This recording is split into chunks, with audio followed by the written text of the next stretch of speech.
नमस्कार मित्रों। देखिए मित्रों, आज के वीडियो में हम डिस्कस कर रहे हैं क्लास 7 के सामाजिक विज्ञान के भाग थर्ड इतिहास से संबंधित जो इम्पोर्टेंट टॉपिक हैं। सभी कंपटीशन एग्जाम की दृष्टि से देखा जाए तो इन्हीं आरबीएससी की बुक में से काफ़ी एग्जाम क्वेश्चन आते हैं। तो आप जो है इस वीडियो को पूरा कंप्लीट लास्ट तक जरूर देखिएगा और ज़्यादा से ज़्यादा इस वीडियो को शेयर कीजिए, कमेंट कीजिए, लाइक कीजिए। तो चलिए देखिए, स्टार्ट करते हैं आज का वीडियो। आज हमारा टॉपिक है अध्याय नंबर 18, हर्षकालीन व उसके बाद का भारत। तो हर्षकालीन से संबंधित जितने भी इंपॉर्टेंट फैक्ट बन रहे हैं उन सभी फैक्ट का हम डिस्कस इस वीडियो के अंतर्गत करेंगे। तो इस वीडियो को पूरा कंप्लीट लास्ट तक जरूर देखिएगा। चलिए स्टार्ट करते हैं जल्दी से वीडियो।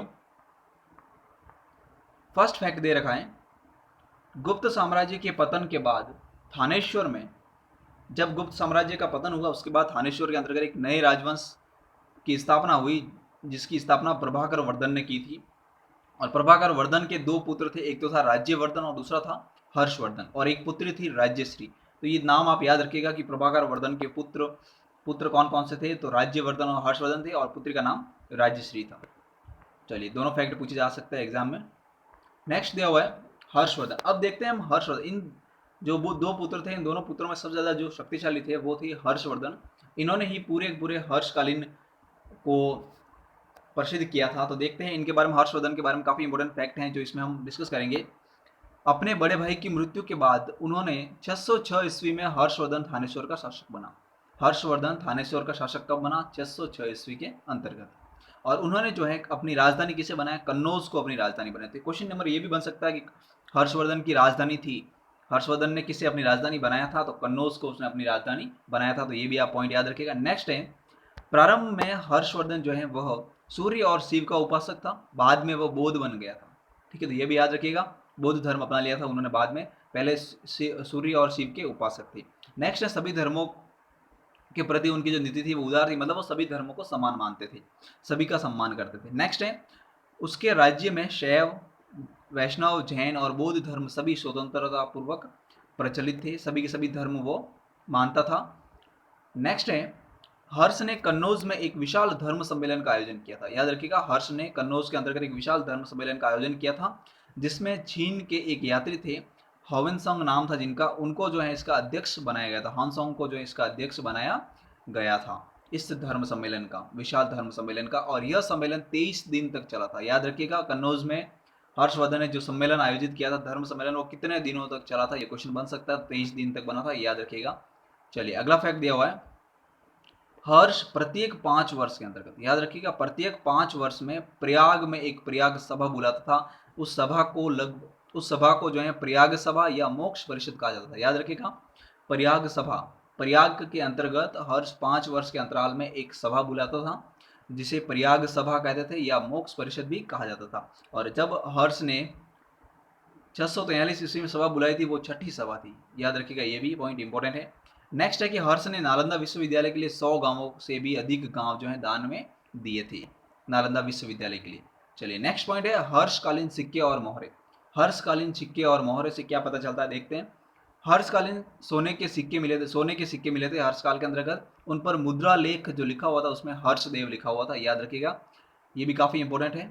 नेक्स्ट है, उस समय एक, और उस पर जो है घुड़सवार का चित्र भी था।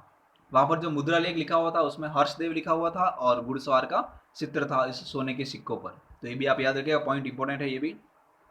नेक्स्ट है, सोनीपत मोहर के शीर्ष पर बैल की आकृति थी। सोनीपत की जो मोहर वहां मिली थी उसके शीर्ष पर बैल की आकृति बनी हुई थी। तो ये भी पॉइंट इंपॉर्टेंट, आप ये भी इसे भी याद कंप्लीटली जरूर रखिएगा। नेक्स्ट है, नालंदा मोहर में एक अभिलेख है जिसमें हर्ष को महाराजा धीराज कहा गया। तो याद रखिएगा, ये काफी इंपॉर्टेंट क्वेश्चन है, बहुत बार एग्जाम आ चुका है कि हर्ष किस अभिलेख में हर्ष को महाराजा धीराज कहा गया है। तो नालंदा मोहर का जो अभिलेख मिला था उस अभिलेख में कहा गया है, ये भी याद रखिएगा। नेक्स्ट है, अभिलेखों तथा बाण भट्ट के हर्ष चरित में, ये भी इंपॉर्टेंट फैक्ट है कि अन्य जो अभिलेख है उन अभिलेखों में और बाण भट्ट का जो हर्ष चरित ग्रंथ था, इन दोनों में हर्ष को हर्षदेव कहा गया है। तो ये भी पॉइंट याद रखिएगा कि हर्ष को हर्षदेव किस अभिलेख में या फिर किस में कहा गया, तो बाण भट्ट की जो हर्ष चरित है उसमें इसे हर्षदेव कहा गया है। नेक्स्ट फैक्ट है, हर्ष को रत्नावली, प्रियदर्शिका और नागानंद की रचना का श्रेय जाता है। यानी कि हर्ष ने 3 रचनाएं की थी, एक तो रत्नावली, दूसरा प्रियदर्शिका और तीसरी नागानंद। तो ये तीनों ही रचना किसकी हैं? हर्षवर्धन की हैं। तीनों पॉइंट आप याद रखिएगा। नेक्स्ट फैक्ट है जयदेव ने अपनी कृति गीत गोविंद में, जयदेव की कृति कौन सी थी? गीत गोविंद। तो गीत गोविंद की रचना किसने की थी? जयदेव ने। ये भी पॉइंट इंपॉर्टेंट है, इसे भी आप कंप्लीटली याद रखिएगा। नेक्स्ट है गीत गोविंद में जयदेव ने कहा था कि कालिदास और भास की भांति हर्ष भी जो है महाकवि है। तो यहाँ क्वेश्चन ऐसा भी बन सकता है कि जयदेव ने अपनी किस कृति में हर्ष को कालिदास और भास की भांति हर्ष भी महाकवि हैं इस बात को बताया था। तो क्वेश्चन ये बन सकता है गीत गोविंद। तो याद रखिएगा, काफी इंपॉर्टेंट फैक्ट है ये भी। गीत गोविंद के बारे में बहुत बार एग्जाम पूछा गया है, तो इसे भी आप याद रखिएगा। गीत गोविंद किसकी कृति है? जयदेव की। नेक्स्ट फैक्ट है बाण भट्ट ने हर्षचरित और कादम्बरी की रचना की। हर्षचरित और कादम्बरी की रचना किसने की थी? बाण भट्ट ने। ये भी काफी इंपॉर्टेंट फैक्ट है, ये भी याद रखिएगा। बाण भट्ट की रचना कौन कौन सी है? हर्षचरित और कादम्बरी। नेक्स्ट है हर्ष के दरबार में जो विद्वान थे, उनमें मुख्य जो विद्वान थे वो बाण भट्ट और हरिदत्त थे। ये भी याद रखिएगा। चलिए नेक्स्ट फैक्ट दिया हुआ है हर्ष का प्रशासन। अब हर्ष जो है किस प्रकार से अपना प्रशासन संचालित करता था उस बारे में देखते हैं। सम्राट हर्षवर्धन प्रशासन की धुरी थी, यानी सम्राट हर्षवर्धन को ही प्रशासन की धुरी माना जाता था। ये भी इंपॉर्टेंट फैक्ट है। नेक्स्ट है हर्ष ने दिन को 3 भागों में बांटा हुआ था। ये भी पॉइंट याद रखिएगा। नेक्स्ट है सिद्धांत रूप में हर्ष का शासन निरंकुश था, लेकिन अगर देखा जाए तो उसका शासन निरंकुश और गणतंत्र दोनों ही तत्वों का मिश्रण था। सिद्धांत रूप में देखा जाए तो उसका शासन निरंकुश था, लेकिन अगर जनरली बात करें हम तो उसका शासन जो है निरंकुश और गणतंत्र दोनों ही तत्वों का मिश्रण था। ठीक है। नेक्स्ट फैक्ट है हर्ष का साम्राज्य प्रांतों, भुक्तियों को जिसे डिवीजन कहा जाता है, और विषय यानी जिलों 3 भागों में विभक्त था उसका साम्राज्य पूरा का पूरा। एक तो प्रांत, दूसरा भुक्तियों और तीसरा विषयों। ठीक है। और सबसे छोटी इकाई जो थी वो थी ग्राम। हर्ष के शासनकाल की सबसे छोटी इकाई क्या थी?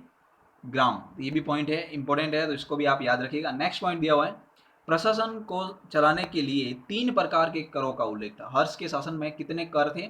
3 करों का उल्लेख मिलता है। एक तो था भाग कर जिसे भूमि कर कहा जाता है, दूसरा था हिरण्य जिसे नकद कर कहा जाता है, और तीसरा था बलि जिसे अतिरिक्त कर कहा जाता है। ये तीनों ही करों के नाम आप कंप्लीटली याद रखिएगा, ये एग्जाम में बहुत बार पूछा गया है। तो आगे भी एग्जाम में काफी इंपॉर्टेंट क्वेश्चन बनने के चांस बनते हैं। भाग कर, हिरण्य कर और बलि कर, तीनों ही कर जो है हर्ष के शासन में प्रचलित थे। चलिए नेक्स्ट 9 नंबर पॉइंट दे रखा है, इंपॉर्टेंट फैक्ट दे रखा है नालंदा विश्वविद्यालय। तो ध्यान से देखिएगा नालंदा विश्वविद्यालय के बारे में क्या इंपॉर्टेंट फैक्ट बनते हैं। उत्तरकालीन गुप्त सम्राटों में से एक ने 5वीं सदी में इसकी स्थापना की थी। किसने की थी? उत्तरकालीन गुप्त सम्राटों में से किसी एक सम्राट ने 5वीं सदी में इसकी स्थापना की थी। नेक्स्ट पॉइंट है नालंदा विश्वविद्यालय में कम से कम 8 कॉलेजें थी। कितनी कॉलेज थी टोटल? नालंदा विश्वविद्यालय एक ही कॉलेज नहीं थी, वहां पर उसके अंदर 8 कॉलेजें थी, और वहां पर सभी को जो है 8 विद्यानुरागियों ने अलग अलग तरीके से बनवाया था। चलिए नेक्स्ट है इस जो नालंदा विश्वविद्यालय, इसमें 3 बड़े पुस्तकालय हैं। इन पुस्तकालयों के नाम, ये मोस्ट इंपोर्टेंट पॉइंट है, इसे आप कंप्लीटली याद जरूर रखिएगा। काफी इंपोर्टेंट फैक्ट है, ये बहुत बार एग्जाम में ये भी आ चुका है। 3 बड़े पुस्तकालय थे, कौन कौन से? रत्न सागर, रत्नादाधी और रत्न रंजक। ये 3 थे बड़े बड़े पुस्तकालय, इन तीनों के नाम आप याद रखिएगा। नालंदा विश्वविद्यालय में कौन कौन से 3 बड़े पुस्तकालय थे? रत्न सागर, रत्नादाधी और रत्न रंजक। ये तीनों ही नाम आप कंप्लीटली याद रखिएगा, ये तीनों ही बड़े पुस्तकालय के नाम हैं।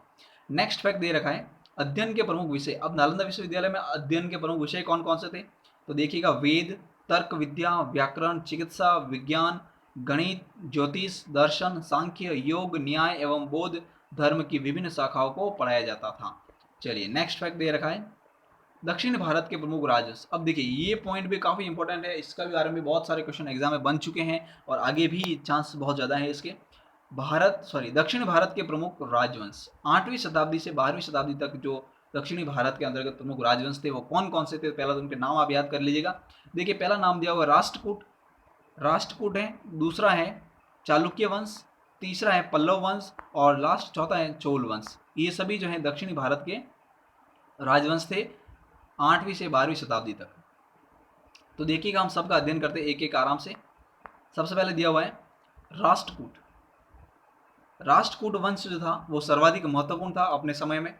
ठीक है। नेक्स्ट है इन्होंने नर्मदा नदी के दक्षिण में वर्तमान महाराष्ट्र प्रदेश में अपना राज्य स्थापित किया था। नर्मदा नदी के दक्षिण में वर्तमान का जो महाराष्ट्र प्रदेश है वहां पर अपना राज्य स्थापित किया था। नेक्स्ट है एक राष्ट्रकूट राजा थे दंती दुर्ग। उन्होंने चालुक्यों को हराया था 753 ईस्वी के अंतर्गत। दंती दुर्ग नामक जो राष्ट्रकूट के राजा थे उन्होंने चालुक्यों को हराया था 753 ईस्वी के अंतर्गत और अपने राज्य का विस्तार किया था। ठीक है, ये पॉइंट याद रखिएगा। नेक्स्ट पॉइंट है इस वंश के, ये मोस्ट इंपोर्टेंट पॉइंट है ये, इस वंश के प्राक्रमी शासक कौन कौन थे?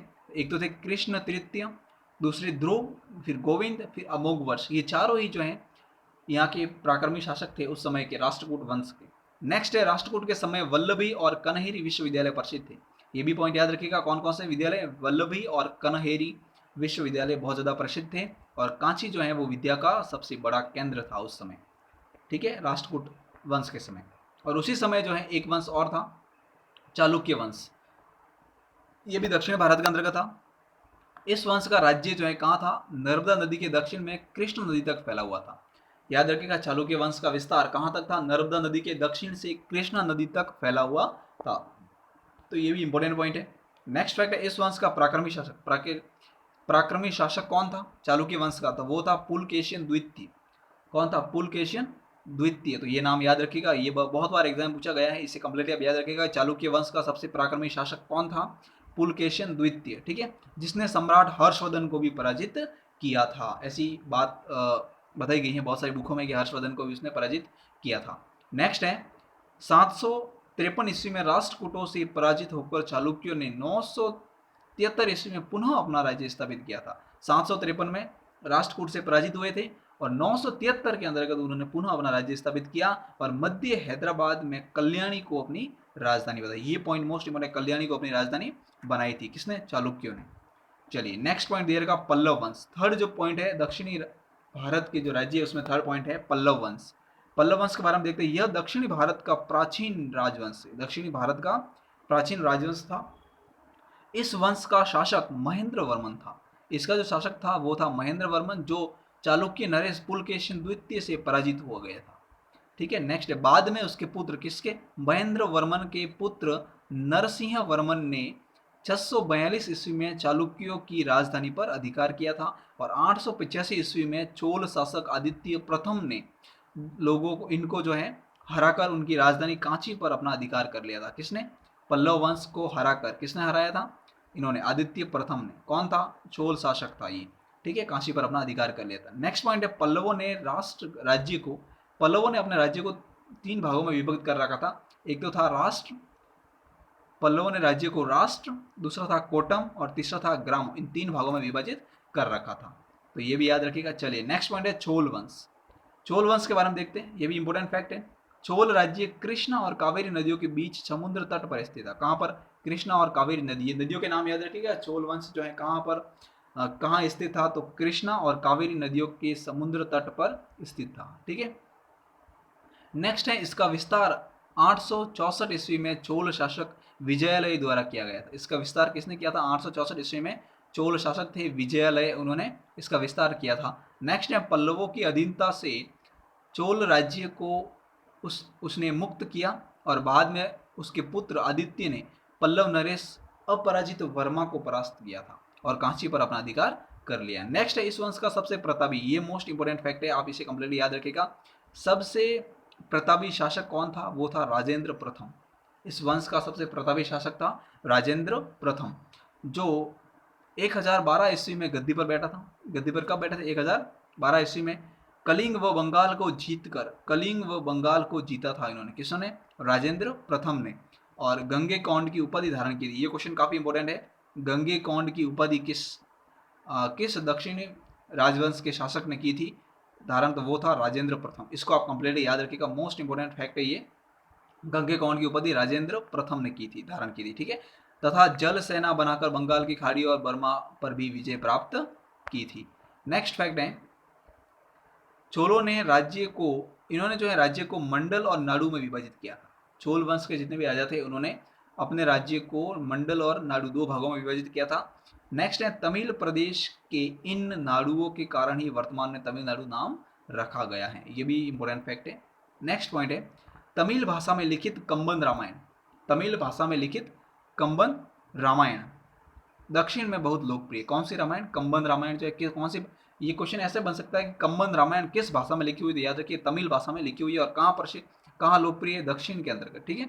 नेक्स्ट है, चालुक्य राजाओं ने हिंदू देवी देवताओं के मंदिर बनाए। चालुक्य राजाओं ने हिंदू देवी देवताओं के मंदिर बनवाए, जिसमें वातापी, ये काफी इंपोर्टेंट है, वातापी का विरूपाक्ष मंदिर, याद रखिएगा विरूपाक्ष मंदिर कहाँ का है, वातापी का, तो ये भी पॉइंट इंपोर्टेंट है। नेक्स्ट है, महाबलीपुरम के मंदिर, एलोरा का कैलाश मंदिर और हौसबल मंदिर इसी काल में बने थे। तो क्वेश्चन यहाँ ऐसे बन सकता है, महाबलीपुरम के मंदिर किस काल में बने थे? तो याद रखिएगा हर्षकालीन मंदिर है। हर्षकालीन मंदिर कौन कौन से? महाबलीपुरम का मंदिर, एलोरा का कैलाश मंदिर और हौसबल के जो मंदिर हैं वो सभी के सभी हर्षकालीन मंदिर है। नेक्स्ट फैक्ट है, तंजौर का बृहदेश्वर मंदिर में तंजौर का जो बृहदेश्वर मंदिर है वो भी उसी समय बना था। उसमें धातु की नटराज की मूर्ति स्थापित है, वो ये भी पॉइंट याद रखिएगा। उसमें क्वेश्चन ऐसे बन सकता है कि तंजौर के बृहदेश्वर मंदिर में किसकी मूर्ति स्थित है? तो धातु से बनी हुई नटराज की मूर्ति स्थापित है। नेक्स्ट है, अजंता के भित्ति चित्र और बृहदेश्वर मंदिर में देव चित्र चित्रकला के अनुपम उदाहरण है। उस समय चित्रकला की दृष्टि से देखा जाए तो उस समय अजंता के जो भित्ति चित्र थे वो, और बृहदेश्वर मंदिर में जो देव चित्र बने हुए थे वो काफी फेमस थे। नेक्स्ट है, चोल शासकों द्वारा विष्णु, और चोल शासकों ने जो है विष्णु, राम, सीता आदि की सुंदर मूर्तियां भी बनवाई हैं। चलिए नेक्स्ट फैक्ट अब देखिए। नेक्स्ट, ये थे दक्षिणी भारत के राजवंश थे, जिसमें हमने देखा राष्ट्रकूट, चोल वंश, पल्लव वंश, ठीक है। और अब हम देख रहे हैं उत्तर भारत के प्रमुख राजवंश। उत्तर भारत के प्रमुख राजवंश कौन कौन से? 8वीं से 12वीं शताब्दी तक ही है ये भी। तो दक्षिण भारत का देख लिए, अब उत्तर भारत के देख रहे हैं, ठीक है। याद रखिए उत्तर भारत के कौन? सबसे पहले दिया हुआ है गुर्जर प्रतिहार वंश। गुर्जर प्रतिहार वंश में देखते हैं राजा मिहिर भोज इस वंश का सबसे शक्तिशाली शासक था। तो क्वेश्चन यहाँ ऐसे बनता है कि गुर्जर प्रतिहार वंश का सबसे शक्तिशाली शासक कौन था? राजा मिहिर भोज। ये नाम आप याद रखिएगा, बहुत बार एग्जाम में आ चुका है ये भी। वह 840 में शासक बना था और 50 वर्ष तक उसने अपना शासन राज्य किया था। चलिए नेक्स्ट फैक्ट दे रखा है गढ़वाल वंश। गढ़वाल वंश के बारे में बताया गया, इस वंश का संस्थापक चंद्रदेव था। कौन था? गढ़वाल वंश का संस्थापक चंद्रदेव था। उसने गुर्जर प्रतिहारों को हराकर कन्नौज पर अधिकार किया था। नेक्स्ट है, गढ़वाल वंश का अंतिम शासक कौन था? जयचंद था। अंतिम शासक जयचंद था। वह 1117 ईस्वी में शासक बना था। 1170 शासक बना था। गौर वंश के शासक मोहम्मद गोरी ने जयचंद पर आक्रमण कर किया और कन्नौज को अपनी राजधानी बनाई। तो याद रखिएगा मोहम्मद गोरी ने जयचंद पर आक्रमण करके कन्नौज को अपनी राजधानी बनाया था। चलिए नेक्स्ट फैक्ट दे रखा है। नेक्स्ट फैक्ट है उत्तरी भारत के बारे में, चौहान वंश। थर्ड है चौहान वंश। इस वंश का राज्य अजमेर से सांभर के भूभाग तक फैला हुआ था। अजमेर से सांभर के जो भूभाग है उस भूभाग तक इसका विस्तार फैला हुआ था। नेक्स्ट है, इस वंश का प्रथम शक्तिशाली शासक कौन था? विग्रहराज चतुर्थ। विग्रहराज चतुर्थ प्रथम शक्तिशाली शासक थे, तो ये नाम याद रखिएगा। नेक्स्ट है, पृथ्वीराज चौहान तृतीय इस वंश का सबसे शक्तिशाली शासक माना जाता है। कौन? पृथ्वीराज चौहान तृतीय इस वंश का सबसे शक्तिशाली शासक माना जाते हैं। और प्रथम शक्तिशाली की बात की जाए तो वो है विग्रहराज चतुर्थ। ये भी पॉइंट याद रखिएगा। और सबसे शक्तिशाली थे चौहान वंश के, वो थे पृथ्वीराज चौहान तृतीय। और पृथ्वीराज चौहान के बारे में आगे देखते हैं हम। उसने यानी पृथ्वीराज चौहान ने 1182 ईस्वी में चंदेल शासक परमार को पराजित किया था, कर साम्राज्य का विस्तार किया एवं 1191 में अफगानिस्तान के गौर वंश के शासक मोहम्मद गोरी को तराइन के प्रथम युद्ध में पराजित किया। तराइन का प्रथम युद्ध, क्वेश्चन यहाँ से काफी इंपोर्टेंट बनता है, बहुत बार एग्जाम बन चुका है ये, कि तराइन का प्रथम युद्ध कब हुआ था?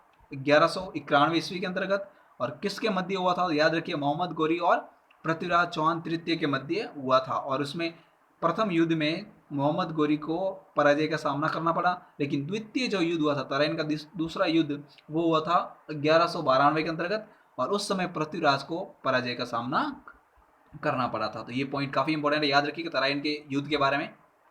नेक्स्ट पॉइंट है गोहिल वंश। गोहिल वंश के बारे में देखते हैं। प्राप्त सिक्कों, जो सिक्के प्राप्त हुए उसी से इनके बारे में जानकारी मिली है। इस वंश के प्रथम शासक जो थे वो थे श्री गोहिल थे।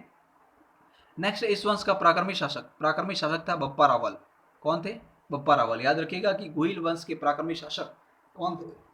तो वो थे बप्पा रावल।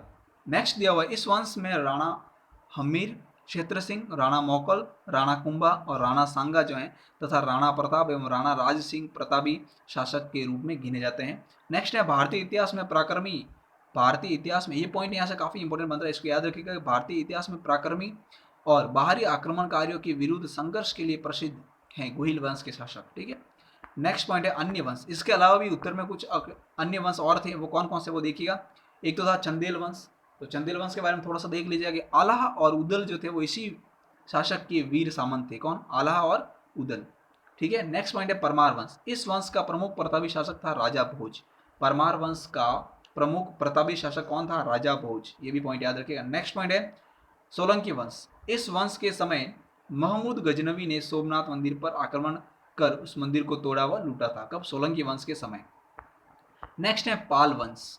पाल वंश के बारे में बताया गया है इस वंश के काल में विक्रमशिला विश्वविद्यालय की स्थापना हुई थी। ये मोस्ट इंपोर्टेंट है, विक्रमशिला विश्वविद्यालय की स्थापना कब हुई थी, किस शासन के काल में हुई थी? तो पाल वंश के काल में हुई थी। नेक्स्ट है सेन वंश। इस वंश के दरबारी कवि जयदेव थे। कौन थे? जयदेव, जिन्होंने गीत गोविंद की रचना की थी। इसके बारे में हम पहले ही देख चुके हैं। तो गीत गोविंद की रचना किसने की थी? जयदेव ने। और सेन वंश के भी वो दरबारी कवि थे। चलिए नेक्स्ट फैक्ट दे रखा है इस काल में, किस काल में, ये जो उत्तरी काल था उस हर्षकालीन समय के अंतर्गत, इस काल में संस्कृत भाषा में विभिन्न विषयों पर ग्रंथ लिखे गए थे। जिसमें से कुछ ग्रंथ है वो देख लीजिए। माघ का शिशुपाल वध। तो शिशुपाल वध जो नामक ग्रंथ है वो किसने लिखा था? माघ ने लिखा था। ये भी याद है। नेक्स्ट है किरातार्जुनाय। किरातार्जुनाय ये किसने लिखा था? भारवी ने लिखा था। ये भी याद रखिए। नेक्स्ट है कलहन की राजतरंगिनी। राजतरंगिनी नामक ग्रंथ किसने लिखा था? कलहन ने लिखा था। ठीक है। नेक्स्ट है गीत गोविंद किसने लिखा था? जयदेव ने लिखा था। ये काफी इंपोर्टेंट कुछ अभिलेखों ग्रंथों के नाम है, तो ग्रंथ के नाम आप याद रखिएगा। नेक्स्ट है माघ का शिशुपाल वध, भारवी का किरातार्जुनम, और नेक्स्ट है कलहन की राजतरंगिनी, और जयदेव का गीत गोविंद। ये आप नाम याद रखिएगा। नेक्स्ट है इस काल में निर्मित मंदिर। इस काल के अंदर कुछ मंदिरों का निर्माण हुआ था। कौन कौन से? तो पहला दिया हुआ है भुवनेश्वर का लिंगराज मंदिर। नेक्स्ट है कोणार्क का सूर्य मंदिर। फिर है पुरी का जगन्नाथ मंदिर, और ग्वालियर, चित्तौड़ और रणथंभौर की दुर्ग। फिर राजस्थान के अबू पर्वत पर भीलवाड़ा में सफ़ेद संगमर, सॉरी हाँ, अबू पर्वत पर सफ़ेद, भीलवाड़ा नहीं है यहाँ पर, अबू पर्वत पर सफ़ेद संगमरमर के जैन मंदिर भी यहाँ पर बनाए गए। तो ये भी पॉइंट आप याद रखिएगा। इन मंदिरों का निर्माण इस समय में हुआ था। नेक्स्ट पॉइंट है, चलिए मित्रों, इसी के साथ हमारा आज का वीडियो कंप्लीट होता है और नेक्स्ट वीडियो कल और पब्लिश हो जाएगा। तो इस वीडियो को ज़्यादा से ज़्यादा शेयर कीजिए, कमेंट कीजिए, लाइक कीजिए, और पूरा देखने के लिए आपका बहुत बहुत थैंक्स।